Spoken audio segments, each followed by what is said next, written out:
Usually each afternoon, I try to make it a priority to get to the gym, to go for a run for a few miles. But this past Wednesday, my run took a very different turn.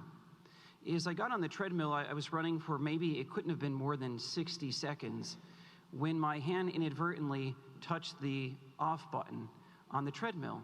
And so no surprise, the treadmill stopped. But what was surprising was that as the treadmill stopped, the message that emanated from that treadmill shocked me. It said, "Great workout!" exclamation point. I thought, this couldn't have been more than a tenth of a mile, and yet this treadmill is telling me that I had a great workout. And I understand that the very essence, the nature of why the treadmill is set to do that is, as a people, as a society, we like to be complimented, regardless of whether we have earned that compliment. But as I thought about that and really pondered that, it dawned on me that that is the very essence of today's gospel.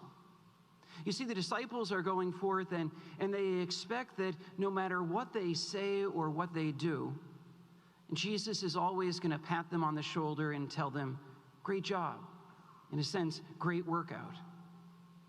And yet notice what happens. Because of Jesus' incredible love for his apostles, Jesus will not have it that way. Jesus knows that they're getting off track, that they are falling off course because they're arguing with one another as to who is the greatest. And his co-workers in his vineyard, Jesus knows that these distractions will minimize their effectiveness as evangelizers, as disciples to spread the gospel of love and of mercy, and above all, truth. And so Jesus, out of his incredible love, does not say great workout, but he asks them, what are you arguing about? In a sense, calling them to task. Jesus goes on to tell them how wrong they are, in a sense to reorient themselves to really what is most important. But for us in 2021, we can lose part of the nuance of what Jesus does as he uses the image of a child. For us, again, centuries later, when we think of the illustration of a child, we think of the most privileged among us. Children are so innocent, and we seek to protect them at all cost. For those of you that are parents or grandparents, you are constantly the example of incredible generosity, where your children and grandchildren get what's best first. And if there's anything else left, then that's what's for you. But that was not the case in Jesus' society. Instead, children had no rights in society. And to just prove the point, children ate last at the dinner table, not first.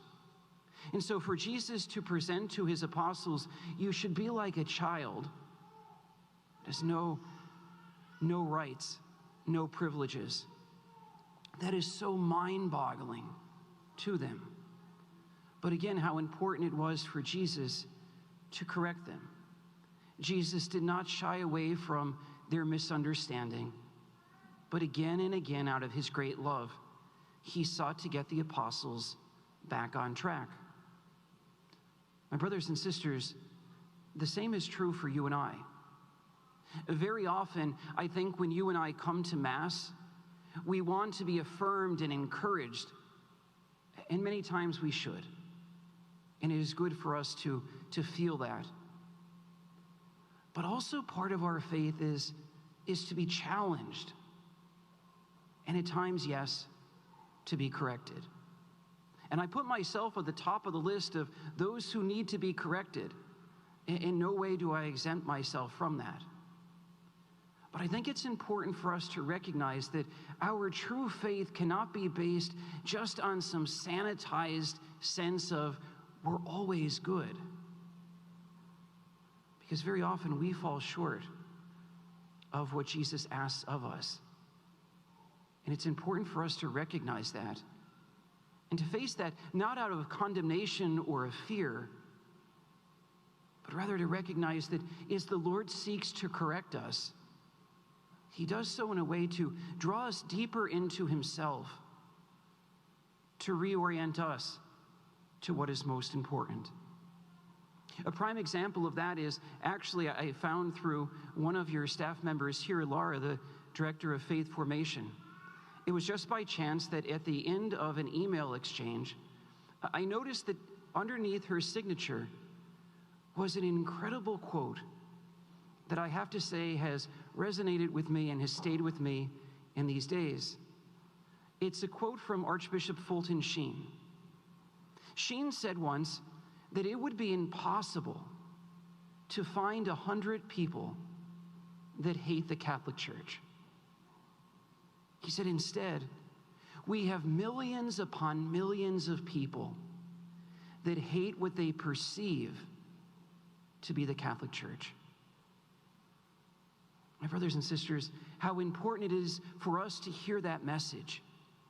I can't begin to tell you the number of times that I hear from parents or grandparents, family members, friends, coaches, co-workers, and the like, of all of these anecdotal stories of so many people who have, quote, fallen away from the church. Or some go so far as to say that they are hostile to the church. And in this realization, we are deflated. We are frustrated. And perhaps we give in to our own sense of anger and frustration towards them.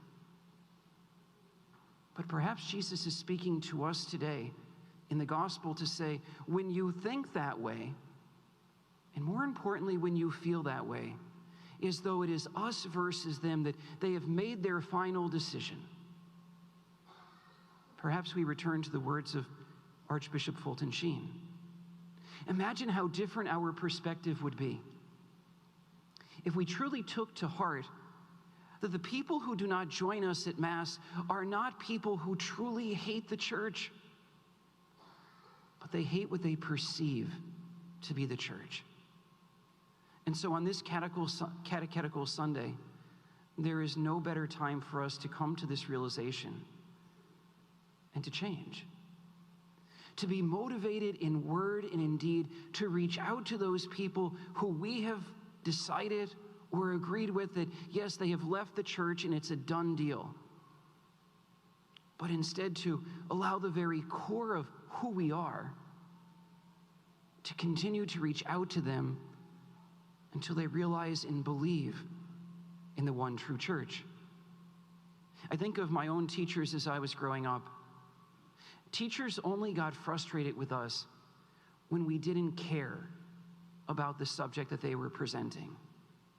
But time and again, a true and good teacher would be relentless and tireless in finding new and renewed ways to help us to understand.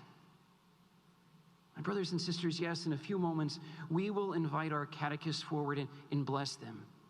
And they, in a very particular way, serve in this unique capacity to teach.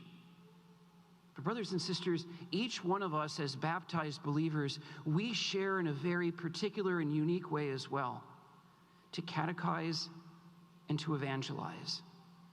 And I realize that in recognizing that, it can be as foreign to us as Jesus presenting a child before the apostles over 2,000 years ago. But it is that same Jesus, the one who loves us and encourages us, but also challenges us, who is hoping to reach not only our minds, but our hearts as well this day, that we will go out in a renewed way to reach the many people that we know, in our workplaces, in our neighborhoods, sometimes around our very family dinner table, and see not in their faces men and women who hate the church, but rather they hate what they perceive. And may we ask the Lord this day to strengthen us in the Eucharist, that we might be ever more authentic witnesses of the one true church. And so, brothers and sisters, As I go forth into this next week, I will be much more careful when I step on the treadmill. And I will try my best to avoid hitting that stop button. But I hope that all of us, as we step on the treadmill of life, that no matter how fast or how slow we go, that we will never hit the stop button in wanting to reach out to those who have fallen away from the love of God. Only in trying to reach out to people again and again and again can we ever expect to earn that message that we all hope to see. Not even great workout, but great job, my true and faithful servant.